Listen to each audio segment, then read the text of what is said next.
दोस्तों आपका स्वागत करता हूं इस YouTube channel SK coaching centre पर। दोस्तों आज हम लोग रीजनिंग के पार्ट नंबर 19 को देखने वाले हैं और इस वाले पार्ट के अंदर आज हम लोग रीजनिंग के अलग अलग प्रकार के इम्पोर्टेंट प्रश्न को देखेंगे। सभी प्रश्न आपके आने वाले आगामी सभी परीक्षाओं के लिए काफ़ी महत्वपूर्ण होने वाला है। तो सभी प्रश्न को पहले आप लोग खुद से ज़रूर सॉल्व करने की कोशिश कीजिएगा। चलिए हम लोग एक नंबर क्वेश्चन की ओर चलते हैं। ये रहा क्वेश्चन नंबर 1। क्वेश्चन नंबर 1 आपको कह रहा है उस विकल्प का चयन कीजिए जिसका तीसरी संख्या से वही संबंध है जो दूसरी संख्या का पहली संख्या से है। दोस्तों ये जो प्रश्न है ये आपका नंबर एनालॉजी रीजनिंग का प्रश्न है। प्रश्न आपको कह रहा है जिस प्रकार से 9 का संबंध 729 के साथ है उसी प्रकार से हम लोगों से पूछा जा रहा है 11 का संबंध कौन सा संख्या के साथ होगा जो इस वाले क्वेश्चन मार्क पर भरे जाएंगे। सबसे पहले हम लोगों को क्या करना है, 9 से 729 लाना है। अगर दोस्तों सबसे पहले हम लोग 9 के पावर 3 करते हैं तो 9 के पावर 3 हमारा 729 होता है। उसी प्रकार से आगे संख्या 11 दिया गया है तो हम लोग 11 के पावर 3 करेंगे। 11 के पावर 3 आपका 1331 होता है। 1331 ऑप्शन नंबर सी में दिया गया है जो कि हमारा सही उत्तर बनता है। इस वाले क्वेश्चन मार्क पर 1331 भरे जाएंगे। क्लियर है। चलिए अगले प्रश्न की ओर हम लोग चलेंगे, क्वेश्चन नंबर 2 की ओर। ये रहा क्वेश्चन नंबर 2। क्वेश्चन नंबर 2 आपको कह रहा है निम्नलिखित प्रश्न में दिए गए विकल्पों से संबंधित शब्द चुने।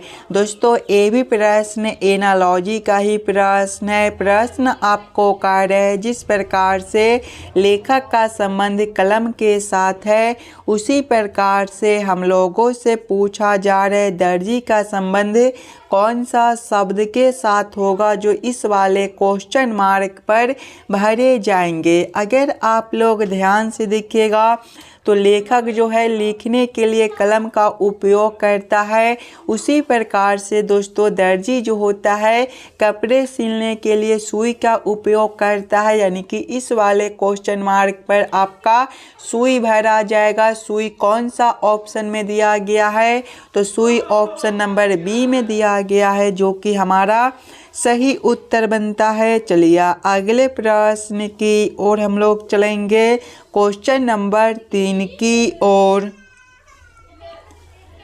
ये रहा क्वेश्चन नंबर 3। क्वेश्चन नंबर 3 आपको कह रहा है दिए गए चित्र में त्रिभुजों की संख्या ज्ञात कीजिए। इस वाले चित्र के अंदर टोटल कितना ट्रायंगल त्रिभुज बनता है ये हम लोगों से पूछ रहा है। पहले आप लोग वीडियो को रोककर खुद से ज़रूर काउंटिंग करने की कोशिश कीजिएगा। अगर आप लोग ध्यान से देखिएगा तो पहला त्रिभुज ए बनता है, दूसरा ए बनेगा, तीसरा आपका ए बनेगा, चौथा ए बनेगा, पांचवा ए बनेगा और छठा ए बनेगा। अगर आप लोग ध्यान से देखिएगा तो एक त्रिभुज जो है आपके ए वाले भी बनते हैं, ए जो है आपके 7वें हो जाएंगे और एक त्रिभुज आपके ए वाले भी बनते हैं, ये आपके 8वें हो जाएंगे। और 9वें को देखिएगा तो 9वां त्रिभुज जो है आपका यहाँ से लेकर यहाँ तक एक बनता है, ये आपका 9वां हो जाएगा। उसी प्रकार से 10वां जो है आपका यहाँ से लेकर यहाँ तक बनता है, ये आपका 10वां हो जाएगा। 11वें को देखिएगा तो 11वां त्रिभुज जो है आपका यहाँ से लेकर यहाँ तक बनता है, ये आपका 11वां हो जाएगा। उसी प्रकार से 12वां त्रिभुज आपका ए वाला बनता है। और दोस्तों एक त्रिभुज आपके सबसे बड़े वाले बनते हैं, यानी कि यहाँ से लेकर यहाँ तक ये जो है ये आपके 13वें त्रिभुज हो जाएंगे। यानी कि इस वाले आकृति के अंदर टोटल 13 ट्रायंगल त्रिभुज बनता है। 13 ऑप्शन नंबर डी में दिया गया है जो कि हमारा सही उत्तर हो जाएगा। चलिए अगले प्रश्न की ओर हम लोग चलेंगे, क्वेश्चन नंबर 4 की ओर। ये रहा क्वेश्चन नंबर 4। क्वेश्चन नंबर 4 आपको कह रहा है उस वेन आरेख का चयन करें जो निम्नलिखित 3 वर्गों के बीच के संबंध को सर्वोत्तम ढंग से निरूपित करता है। दोस्तों ये जो प्रश्न है ये आपका वेन आरेख वेन डायग्राम से रिलेटेड प्रश्न है। पक्षी कौवा कठफोड़वा का किस प्रकार से वेन आरेख वेन डायग्राम बनेगा ये हम लोगों से पूछ रहा है। सबसे पहले आप लोग ये सभी शब्दों को ध्यान से देखिएगा और समझने की कोशिश कीजिएगा कौन शब्द किसके साथ संबंधित है, किसके अंदर हम लोग किसको रख सकते हैं। अगर आप लोग ध्यान से देखिएगा तो पक्षी है, कौवा है और कठफोड़वा है। दोस्तों कौवा और कठफोड़वा ये दोनों पक्षी ही होते हैं, यानी कि पक्षी के अंदर कौवा और कठफोड़वा दोनों बनेगा। यानी कि सबसे पहले हम लोग पक्षी के लिए एक आरेख बना लेंगे और पक्षी के अंदर हम लोग कौवा और कठफोड़वा दोनों को रखेंगे। इस प्रकार का वेन आरेख Venn diagram option number D में दिया गया है, जो कि हमारा सही उत्तर बनता है। चलिए अगले प्रश्न की ओर हम लोग चलेंगे, क्वेश्चन नंबर 5 की ओर। ये रहा क्वेश्चन नंबर 5। क्वेश्चन नंबर 5 आपको कह रहा है उस संख्या का चयन कीजिए जो दी गई श्रेणी में प्रश्न चिन्ह के स्थान पर आएगी। दोस्तों ये जो प्रश्न है ये आपका श्रृंखला सीरीज से रिलेटेड प्रश्न है। एक श्रृंखला सीरीज दिया गया है और यहाँ पर एक क्वेश्चन मार्क है। इस वाले क्वेश्चन मार्क पर कौन सा संख्या भरा जाएगा ये हम लोगों से पूछ रहा है। सबसे पहले आप लोग श्रृंखला सीरीज को ध्यान से देखिएगा और समझने की कोशिश कीजिएगा। श्रृंखला सीरीज को देखिएगा तो पहले आपका 14 दिया गया है, 14 के आगे आपका 27 दिया हुआ है, 27 के आगे आपका 40 दिया गया है, 40 के आगे आपका 53 दिया हुआ है, 53 के आगे आपका 66 दिया गया है, 66 के आगे आपका 79 दिया गया है, 79 के आगे आपका 92 दिया गया है और इसके आगे आपका क्वेश्चन मार्क है। अगर आप लोग ध्यान से देखिएगा दोस्तों इस वाले श्रृंखला को तो 14 से आपका 17 है, यहाँ पर प्लस 13 का अंतर बनता है। उसी प्रकार से आगे देखिएगा 14 से आपका 27 है, यहाँ पर प्लस 13 का अंतर बनता है। 27 से 40 है, यहाँ पर भी आपका प्लस 13 का अंतर है। 40 से 53 है, प्लस 13 का अंतर बनता है। 53 से 66 है, यहाँ पर भी प्लस 13 का अंतर है। 66 से आपका 79 है, यहाँ पर भी प्लस 13 का अंतर है। 79 से 92 है, यहाँ पर भी आपका प्लस 13 का अंतर है और आगे क्वेश्चन मार्क है। ध्यान से देखिएगा तो सभी में plus 13 plus 13 plus 13 plus 13 plus 13 plus 13 कर दिया गया है। तो आगे भी हम लोग क्या करेंगे, प्लस 13 करेंगे। 92 प्लस 13 जो है आपका 105 बनता है। 105 ऑप्शन नंबर बी में दिया गया है, जो कि हमारा सही उत्तर हो जाएगा। चलिए अगले प्रश्न की ओर हम लोग चलेंगे, क्वेश्चन नंबर 6 की ओर। ये रहा क्वेश्चन नंबर 6। क्वेश्चन नंबर 6 आपको कह रहा है निम्नलिखित श्रेणी में अगला अक्षर क्या होगा। दोस्तों ये जो प्रश्न है ये आपका अक्षर श्रृंखला से रिलेटेड प्रश्न है। एक अक्षर श्रृंखला दिया गया है और यहाँ पर एक क्वेश्चन मार्क है। इस वाले क्वेश्चन मार्क पर कौन सा अक्षर भरा जाएगा ये हम लोगों से पूछ रहा है। सबसे पहले आप लोग अक्षर श्रृंखला को ध्यान से देखिएगा और समझने की कोशिश कीजिएगा। अक्षर श्रृंखला को देखिएगा तो पहले आपका बी है। दोस्तों बी जो होता है ABCD के क्रम में दूसरे नंबर पर होता है। आगे देखिएगा आपका एफ है, एफ 6ठे नंबर पर होता है। आगे आई है, ये 9वें नंबर पर होता है।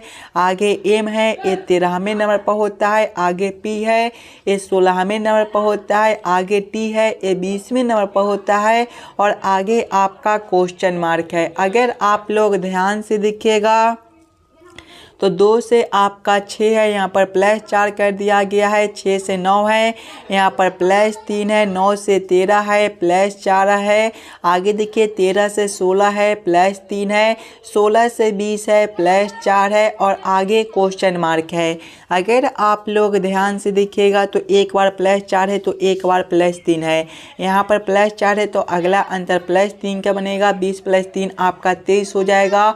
और दोस्तों ABCD के क्रम में 23वें नंबर पर कौन सा अक्षर होता है? तो 23वें नंबर पर आपका W होता है, यानी कि इस वाले क्वेश्चन मार्क पर W भरे जाएंगे। W ऑप्शन नंबर A में दिया गया है, जो कि हमारा सही उत्तर हो जाएगा। चलिए अगले प्रश्न की ओर हम लोग चलेंगे, क्वेश्चन नंबर 7 की ओर। ये रहा क्वेश्चन नंबर 7। क्वेश्चन नंबर 7 आपको कार्य दिए गए पैटर्न को ध्यानपूर्वक पढ़ें और उस संख्या का चयन करें जो प्रश्न चिन्ह के स्थान पर आ सकती है। दोस्तों ये जो प्रश्न है ये आपका मिसिंग नंबर से रिलेटेड प्रश्न है। यहाँ पर एक क्वेश्चन मार्क दिया गया है।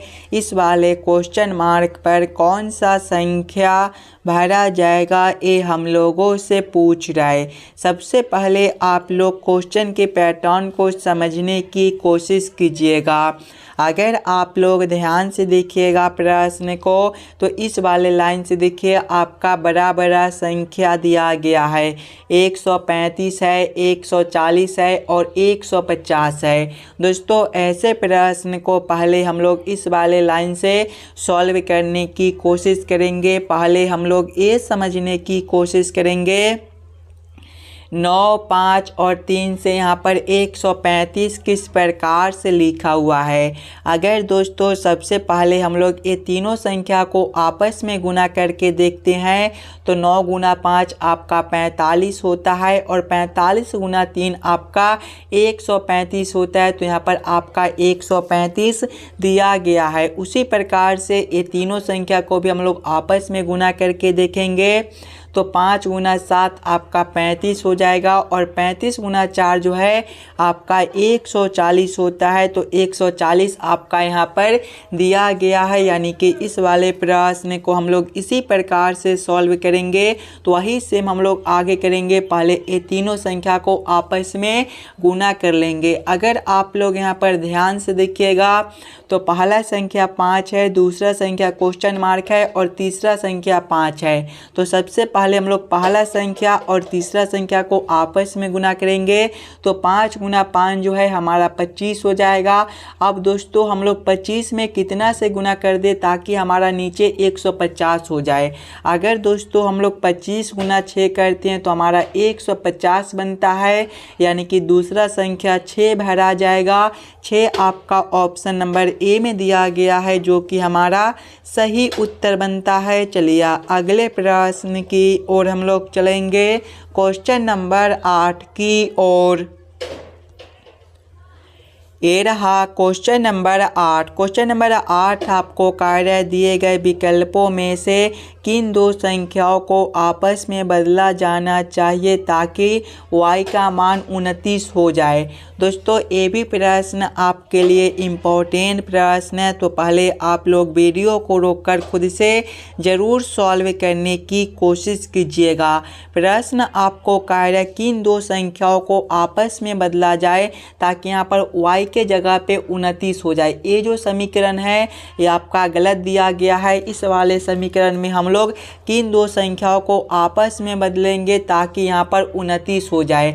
अगर दोस्तों आप लोग ध्यान से देखिएगा समीकरण को तो सबसे पहले आपका 6 गुना 4 घटाओ 5 जो 9 भागा 3 दिया गया है। अगर हम लोग 4 के जगह पे दोस्तों 5 को रख देते हैं और 5 के जगह पे 4 को रखकर इस वाले समीकरण को हल करते हैं तो सबसे पहले आपका 6 गुना 4 है, 4 के जगह पे 5 को रखना है तो 6 गुना 5 करेंगे, माइनस करेंगे 5 है, 5 के जगह पे 4 को रखना है तो माइनस करेंगे 4, फिर प्लस करेंगे 9, फिर हम लोग भागा करेंगे 3। जब इस वाले समीकरण को हल करेंगे तो 6 गुना 5 जो है हमारा 30 बनेगा, माइनस करेंगे 4, प्लस करेंगे 9 भागा 3 जो है हमारा 3 हो जाएगा। आगे देखिएगा 30 माइनस 4 जो है हमारा 26 हो जाएगा और 26 प्लस 3 करने पर 29 बनता है। देखिए y का मान 29 दिया गया है, यानी कि ऑप्शन नंबर बी जो है सही उत्तर बनता है। 4 और 5 को आपस में बदलने पर